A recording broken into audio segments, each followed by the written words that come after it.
కలతలు లేని కన్నీరు లేని ఆకలి దాపులు అసలే లేని నీ శాశ్వత రాజ్యముకై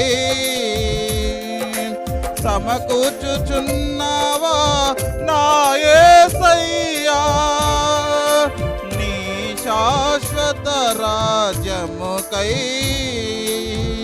సమకూర్చుచున్నావా నా యేసయ్యా.